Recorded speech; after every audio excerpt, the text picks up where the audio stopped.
Halo semuanya, masih bersama kami dalam kisah Tanah Dayak. Tahukah kamu tokoh kaya legendaris suku Dayak? Sebelum kita mulai, subscribe dulu channel Kisah Tanah Dayak. Tetap dukung kami untuk membuat konten tentang budaya, mistis, dan mitologi.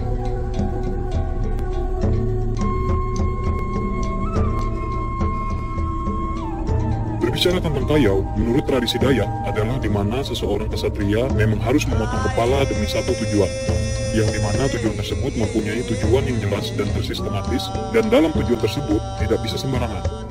Kali ini kami akan mengisahkan tentang tokoh kayau legendaris suku Dayak.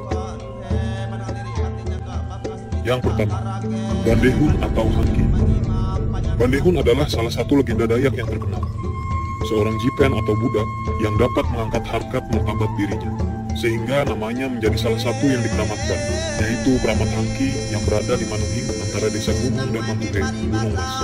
Menurut legenda, Bandehun adalah seorang yang dibesarkan oleh anjing, dikarenakan kedua orang tuanya telah menjadi lapik sandung atau korban manusia yang dibenamkan hidup-hidup di bawah sandung dalam upacara tiwak tuannya yang telah meninggal.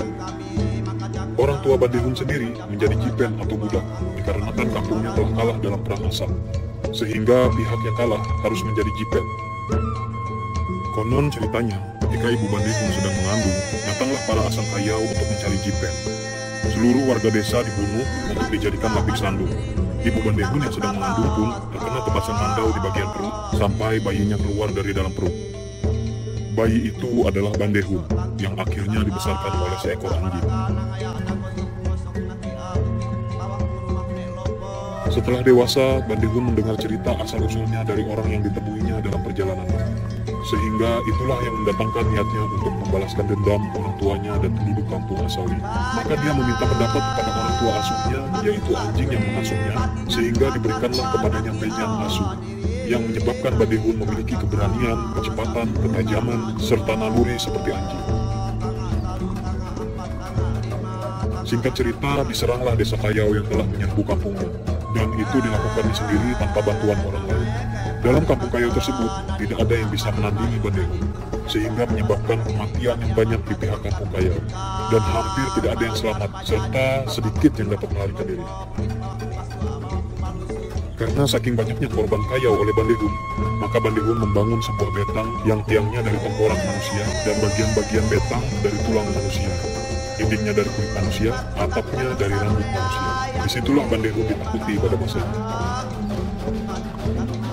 Lokasi betang Bandehun masih dapat ditunjukkan oleh masyarakat sekitar Manuhing, di antara desa Jalemu dan Talagar.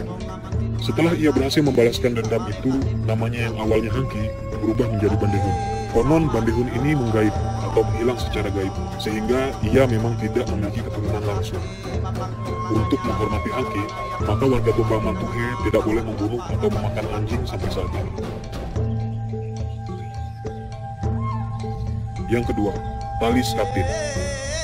Di suatu desa di Kecamatan Tewah, tepatnya di desa Tumbang Habaun, hidup seorang pendekar yang gagah perkasa yang bernama Tali Skatin yang merupakan ayah dari Pangkalima Barau. Tali Skatin adalah seseorang yang memiliki kesaktian yang luar biasa dan memiliki sebuah batu sakti yang disebut Patahu Bangau. Kenapa disebut Patahu Bangau? Karena warnanya yang putih seperti warna bulu burung bangau. Patahu merupakan batu yang memiliki kesaktian yang luar biasa. Masyarakat suku Dayak percaya bahwa Patahu adalah batu yang dapat berubah menjadi pendekar yang tidak bisa ditandingi oleh siapapun. Tali Skatin dijuluki sebagai Rajan Kayau atau Raja dari Pemburu Kepala. Ketika akan melaksanakan ritualnya, Tali Skatin harus mencari tumbal, yaitu kepala manusia. Tetapi sebelum dia berangkat mencari tumbal, maka dia harus melihat petunjuk dari Antang Patahu. Dan Antang Patahu memberi petunjuk bahwa kali ini Tali Skatin akan berhasil memenggal kepala korbannya. Tidak lama setelah dia mendapat petunjuk dari Antang Patahu bahwa dia akan berhasil membunuh dan membawa kepala seorang gadis kuno atau bawi kuno yang tinggal di desa Teluk Nyatu. Jadi gadis kuno ini adalah seseorang perempuan yang terhormat dan ternama di desa Teluk Nyatu. Masyarakat desa menganggap gadis kuno adalah perempuan yang suci dan tidak bisa sembarangan keluar. Tali Skatin langsung melaksanakan tugas yang diberikan Antang Patahu. Lalu ia berangkat bersama murid-muridnya untuk membunuh dan memenggal kepala gadis kuno untuk dijadikan tumbalnya. Saat akan berangkat, Tali Skatin hanya membawa mandau dan daun talas, lalu ia menceburkan dirinya ke sungai Kahayang. Ia menyelam dan kepalanya dengan ditutupi daun talas menyelam mengikuti arus menuju hilir desa Teluk Nyatu. Ketika tali Skatin hampir sampai di desa Teluk Nyatu, gadisku sedang mandi di Sungai Kahayan. Saat itu semua orang di desa tersebut pergi bekerja dan berangkat ke ladang. Saat gadisku berada di tepian sungai, dia melihat daun talas yang hanyut mengikuti arus, tetapi dia tidak tahu bahwa di bawah daun tersebut ada tali Skatin yang mengincar kepalanya untuk dijadikan ubar. Dan ketika daun tersebut berada di depannya, tali Skatin langsung muncul dari bawah air, langsung memotong daunnya dan memotong kepala gadisku. Seketika juga kepala gadisku langsung terpenggal dan tubuhnya tergeletak di pinggiran sungai. Kali ini tali Skatin berhasil membunuh dan membawa kepala seorang gadis yang suci dari desa Teluk Nyatu. Dengan penuh rasa puas dan perasaan gagah, tali Skatin bersama dengan rombongannya langsung membawa tumbal tersebut pulang ke desa Tumbang Habaon. Betapa terkejutnya para penduduk desa yang telah pulang dari ladang melihat apa yang telah terjadi kepada gadisku. Entah dari mana mereka mengetahui bahwa yang membunuh gadisku adalah tali Skatin dari desa Tumbang Habaon. Tidak berpikir panjang, para penduduk desa ingin menuntut balas dendam atau balik bunuh, dan mereka langsung berangkat menyusul rombongan tali Skatin dengan menggunakan perahu-perahu besar. Sampai akhirnya rombongan tali Skatin dapat dikejar oleh penduduk Teluk Nyatu dan bertemu di tepian batu Rangan Sambon. Sebelum melakukan perkelahian antara rombongan tali Skatin dan rombongan dari Teluk Nyatu, mereka memasak dan makan-makan terlebih dahulu. Setelah itu, mereka langsung ingin membalaskan dendam mereka atas kematian gadisku. Tetapi rombongan tali Skatin merasa takut menghadapi rombongan dari Teluk Nyatu. Mereka pun dengan cepat membuat makanan, dan dengan cepatnya setelah makan, mereka langsung bergegas pergi meninggalkan rombongan Teluk Nyatu menuju Tumbang Habaon. Ketika rombongan Teluk Nyatu melihat hal itu, mereka langsung mengejarnya, tetapi tidak berhasil. Itulah mengapa tepian Sungai Sambon sampai saat ini dijuluki sebagai Tanduk Habaon Hurung Muka, yang artinya masak Habaon mengurung muka. Keesokan harinya rombongan dari Teluk Nyatu menuntut pertanggungjawaban dan melakukan perjanjian yang langsung disaksikan oleh berbagai tokoh, yaitu Nyai Balau, Temanggung Amai Rawang, Darung Bawang, Temanggung Penyatri, Damang Batu, dan semua penduduk desa tersebut. Sebagai gantinya, tali Skatin harus membayar dengan syarat 41 buah balanga yang berisi emas. Tetapi sayangnya tali Skatin hanya memiliki 40 buah balanga. Maka dari itu, satu buah balanga diganti dengan patahu bangau, agar tali Skatin dan semua keturunannya tidak lagi berburu kepala. Dan tali Skatin memiliki perjanjian, jika dia berburu kepala lagi, maka dia harus diusir dari desa Tumbang Habaon. Yang ketiga, Antang. Antang adalah tokoh kayau Dayak yang berasal dari Juking Sopang. Dalam ceritanya, Antang ini mengayomi putra dari Nyai Balau, salah satu panglima wanita suku Dayak yang berasal dari Tengah. Jadi dalam cerita sejarah Dayak, bahwa putra Nyai Balau ini menghilang dari kampung dan tak kunjung pulang ke rumah. Melihat hal ini, maka Nyai Balau dan suaminya segera mencari putra sematawayang. Namun hingga larut malam, putranya tidak juga mereka temukan. Beberapa hari sudah berlalu. Karena memang putranya tidak kembali, Nyai Balau mengerti bahwa pasti ada sesuatu yang terjadi dengan putranya. Maka Nyai Balau pun diam-diam meninggalkan rumah menuju ke sebuah hutan yang belum pernah dijamah manusia. Di hutan itu ia berlampah atau bertapa untuk meminta petunjuk kepada Tuhan Yang Maha Kuasa. Setelah 7 hari 7 malam bertapa, akhirnya petunjuk pun datang melalui seorang nenek. Nenek itu kemudian menjelaskan apa yang terjadi kepada Nyai Balau, bahwa putra Nyai Balau telah dikayau atau dipotong kepalanya oleh Antang dari Juking Sopang. Mendengar petunjuk dari pertapaannya itu, Nyai Balau pun tak kuasa menahan kesedihan atas nasib yang menimpa putranya itu. Ia pun berniat untuk menuntut balas atas kematian putranya. Namun, apa daya, dia tidak mempunyai kesaktian untuk menghadapi Antang. Dalam pertapaannya itu, dia meminta kepada nenek yang ditemuinya itu sebuah ilmu kesaktian suku Dayak. Maka Nyai Balau pun mendapatkan sebuah kesaktian yang didapatnya dari pertapaannya, dan nenek itu pun memberikan sebuah selendang sakti kepada Nyai Balau. Setelah mendapatkan kesaktiannya itu, maka Nyai Balau kembali ke rumah dan menceritakan perjalanannya ke hutan itu hingga bertemu dengan si nenek sakti dari pertapaannya itu. Ia juga menceritakan kepada suaminya tentang apa yang telah terjadi menimpa putra mereka yang dikayau oleh Antang. Karena itulah ia pun mengajak suami dan seluruh keluarga serta sejumlah prajuritnya menuju Juking Sopang untuk menuntut balas atas kematian putranya. Setelah tiba di Juking Sopang, Nyai Balau pun meminta Antang agar mengakui kesalahannya dan meminta maaf. Namun karena keangkuhannya, Antang tetap tidak mau mengakui kesalahannya. Bahkan ia malah menyerang Nyai Balau. Di luar dugaan, ternyata wanita yang ia hadapi bukanlah orang sembarangan. Serangannya dapat dihindari dengan mudah oleh Nyai Balau. Antang yang mulai kesal akhirnya menyerang Nyai Balau dengan kesaktiannya secara membabi buta. Namun, begitu ia lengah, Nyai Balau yang sakti itu langsung melemparkan selendangnya ke arah dada Antang. Tak ayal, pemuda yang sombong itu pun jatuh tersungkur ke tanah. Setelah berhasil menjatuhkan Antang, Nyai Balau lalu mengajak mereka untuk berdamai dan membahas ketentuan adat yang berlaku atas kejahatan pembunuhan. Keluarga Antang pun menerima ajakan tersebut. Menurut adat suku Dayak, Antang harus membayar ganti rugi atas kesalahannya. Namun Antang menolak untuk membayar denda adat tersebut. Dengan sebagian sisa tenaga yang dimilikinya, ia bangkit kemudian kembali menyerang Nyai Balau. Pertarungan sengit kembali berlangsung. Nyai Balau yang telah muak menyaksikan kesombongan pemuda itu segera menyerang dengan selendang saktinya. Antang pun tewas di tangan Nyai Balau. Lalu Nyai Balau bersama suami serta rombongannya pulang dengan perasaan lega. Sejak kejadian itu, Nyai Balau dikenal sebagai wanita sakti yang tidak sombong dan baik hati. Kejadian ini tidak berhenti sampai di sini. Keluarga Antang dari Juking Sopang ternyata menyimpan dendam kepada Nyai Balau dan berupaya membalas dendam. Dia adalah Amai Daun, seorang tokoh kaya sakti suku Dayak. Yang keempat, Amai Daun.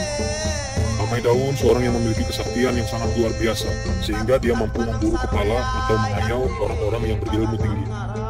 Ketika dia ingin mengincar Nyai Balau di desa Tewa, dia bersama puluhan muridnya mengepung dan mencari jalan untuk menyusup masuk ke daerah tersebut. Tetapi hal itu diketahui oleh Nyai Balau karena dia memiliki kesaktian tingkat tinggi. Dan dia membuat ritual adat Dayak yang disebut Nganjan dan meminta Antang Patahu untuk menjaga desa Tewa dari Asang Kayau. Amai Daun tidak dapat menyusup masuk ke desa Tewa karena mereka tersesat di daerah Bukit Ngalangkang selama 3 bulan lamanya, sehingga persediaan makanan mereka mulai habis. Dan ketika mereka duduk di sebuah batang pohon yang sudah tumbang, yang berukuran besar, dengan tidak sengaja mandau Amai Daun mengenai batang pohon tersebut, dan tanpa disangka keluar darah dari batang pohon tersebut. Mereka tidak sadar bahwa batang pohon yang tumbang dan besar tersebut merupakan seekor ular raksasa yang tidak bisa bergerak lagi. Sehingga Amai Daun serta muridnya membunuh dan memakan ular tersebut selama mereka mengincar Nyai Balau, sampai tulang belulang ular raksasa tersebut dijadikan rumah sementara untuk Amai Daun beserta murid-muridnya. Tetapi Amai Daun telah dikutuk oleh ular raksasa tersebut bahwa ia akan dibunuh seperti perlakuannya kepada ular raksasa tersebut. Sudah 6 bulan lamanya Amai Daun mengincar Nyai Balau, tapi tidak berhasil. Sehingga mereka memutuskan untuk pulang ke desanya dan tidak berselang lama kutukan itu pun terjadi. Saat Amai Daun berada di desa Otsiang, dia selalu seenaknya melakukan apa yang dia inginkan, sehingga dia sering berselingkuh atau habandung dengan gadis kuwu desa Puruk Cahu. Melihat hal itu, Talawang merasa kesal terhadap yang dilakukan Amai Daun, sehingga Talawang berniat membunuh Amai Daun dengan bersiasat berpura-pura mengadakan pesta dan mengundang Amai Daun beserta murid-muridnya. Ketika acara pesta diadakan, semua rombongan dari Amai Daun datang dan disambut dengan gembira oleh Talawang. Saat mereka makan bersama, semua manda mereka dilepaskan dan digantungkan di tanduk rusa. Saat itulah siasat Talawang untuk membunuh Amai Daun dimulai.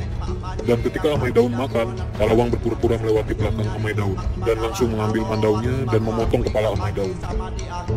Dengan seketika, Amai Daun langsung terbunuh oleh Talawang. Melihat Amai Daun terbunuh, semua muridnya berlari ketakutan. Itulah kutukan yang diterima Amai Daun dari seekor ular raksasa tersebut.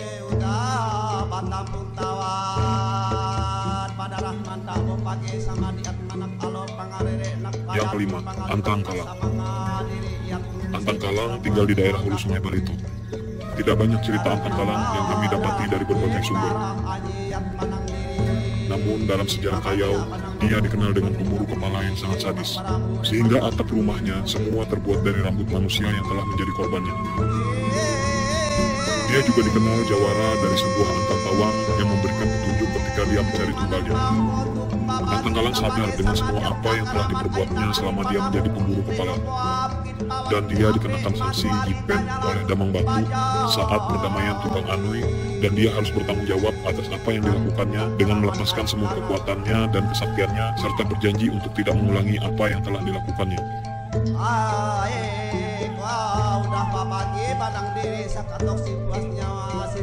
Yang keenam, Panglima Sangiang Hadurut dan Panglima Tinggang Koai. Terjadinya perang Kayau antar suku Dayak Ngaju dari Kahayan, Kalimantan Tengah dengan suku Dayak Kenyah dari Mahakam, Kalimantan Timur sebagai akibat dari adanya kesalahpahaman yang titik akar permasalahannya adalah memperebutkan lokasi tempat berusaha pengambilan getah nyatu. Lokasi tempat usaha pengambilan getah nyatu ini sehari-harinya adalah tempat usaha memanen getah nyatu oleh orang Dayak Ngaju Kahayan. Lokasi daerah tempat pengambilan getah nyatu ini terletak di antara perbatasan wilayah Kalimantan Tengah dan Kalimantan Timur, tepatnya di pegunungan Pudui Ayau dan Puruk Sandah, di mana perang Kayau antar suku Dayak ini semakin memanas di kedua belah pihak dengan cara saling memotong kepala.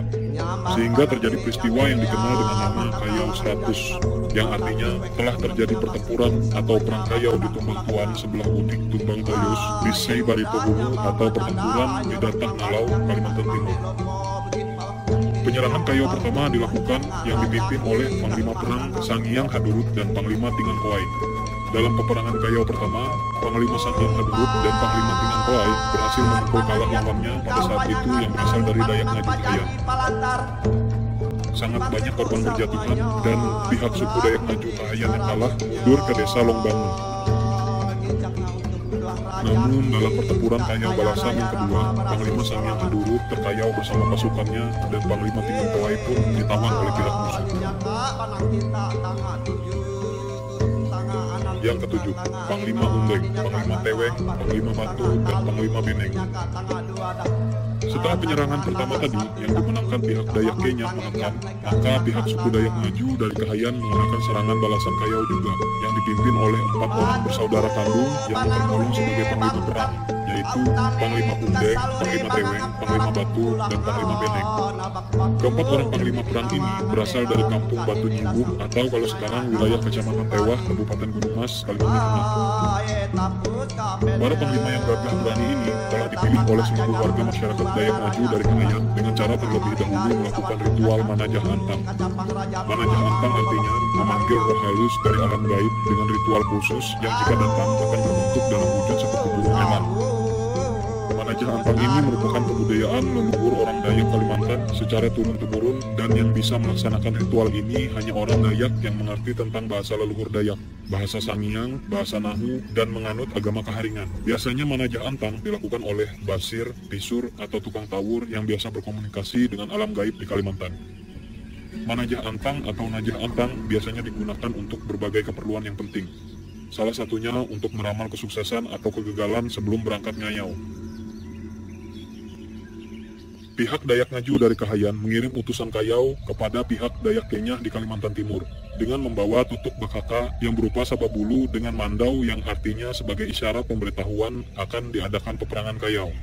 Sababulu adalah sepotong bambu yang dihiasi dan ditancapkan di tanah dengan diselipi pesan khusus bahwa pihak Dayak Ngaju dari Kahayan siap untuk menanti kedatangan Kayau Kenyah di Tumbang Tuan, sebelah Udik Tumbang Topus di Sei Barito Hulu untuk peperangan Kayau secara terbuka dan berhadap-hadapan.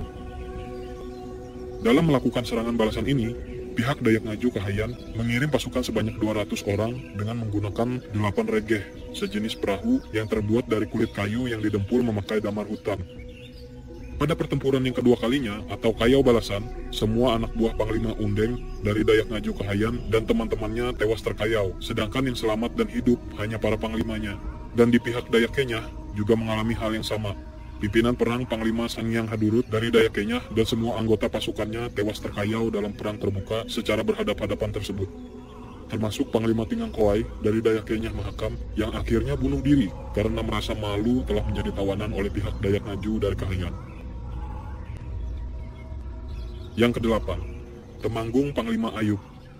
Temanggung Panglima Ayub adalah pimpinan perang Kayau Dayak yang banyak sekali mengayau kepala musuhnya.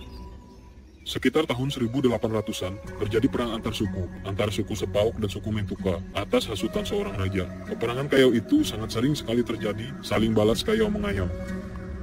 Temanggung Panglima Ayub adalah sebagai seorang pimpinan perang dan sebagai sosok yang sangat disegani dan dihormati oleh rakyatnya di masa itu. Dia berprinsip pantang mundur dalam mempertahankan keamanan rakyatnya dan wilayah tempat tinggal sukunya. Dan hingga sampai sekarang, masyarakat suku Dayak masih menghormati beliau karena jasanya melindungi suku-sukunya. Untuk yang tinggal di Kabupaten Sekadai, Kalimantan Barat, pasti sudah tidak asing lagi dengan yang namanya Temanggung Panglima Ayub. Karena sampai sekarang bukti sejarah kepala bekas hasil kayau Sang Temanggung Panglima Ayub masih ada dan masih bisa kita lihat di makamnya. Pada zaman dahulu, makam Panglima Ayub dibuat dari kayu belian, namun lama-kelamaan konstruksi makam itu lapuk dimakan usia, dan pada tahun 2008, bangunan makam Temanggung Panglima Ayub dipugar lagi, dan untuk mengingat sejarah kayau beliau, maka dibangun pula monumen semacam rumah kecil di samping makam beliau untuk menyimpan tengkorak kepala hasil mengayaunya pada zaman dahulu. Karena sangat banyaknya tengkorak hasil mengayau itu, sehingga sebagian dihancurkan dan dikubur. Dan sebagian lagi ditaruh di dalam monumen di samping makam beliau. Dan sampai sekarang bukti tengkorak hasil kayau itu masih bisa kita lihat. Itulah tokoh kayau legendaris suku Dayak. Dan ini hanya sedikit cerita tentang tokoh kayau Dayak, dan mungkin masih banyak lagi tokoh-tokoh kayau Dayak yang tidak tercatat sejarahnya. Dulu sebelum perdamaian Tumbang Anoy, suku Dayak dianggap tidak memiliki kebersamaan antar suku, agama, dan ras. Karena saling membunuh atau habunuh sesama suku Dayak dengan tidak hanya menunjukkan keperkasaan dan kesaktian untuk menunjukkan bahwa dirinya lah yang paling kuat, gagah perkasa. Setelah perdamaian Tumbang Anoy, suku Dayak tidak lagi saling membunuh antar suku dengan yang lain. Kegiatan mengayau sudah tidak dilakukan suku Dayak lagi semenjak perjanjian Tumbang Anoy tahun 1894. Namun jejak sejarah dan bukti kayau masih bisa kita lihat sampai sekarang. Dari jejak sejarah inilah kita sadar bahwa adat dan budaya suku Dayak sangatlah luar biasa. Sekarang tugas kita untuk melestarikan kisah ini kepada kaum-kaum kita kelak. Dari sebagian kisah dalam video ini pula, kita belajar agar menjadi seseorang yang gagah berani membela harkat dan martabat, menjadi orang yang rendah hati dan menghargai sesama antar suku kita. Jadi sampai situlah pembahasan budaya kita tentang tokoh kayau legendaris suku Dayak. Kalau kalian suka dengan video ini, jangan lupa klik like, komen, dan subscribe. Dan bisa juga di-share ke teman-teman kalau kalian merasa video ini sangat penting sekali untuk di-share. Terima kasih sudah menonton video ini sampai habis. Tetap bersama kami dalam Kisah Tanah Dayak.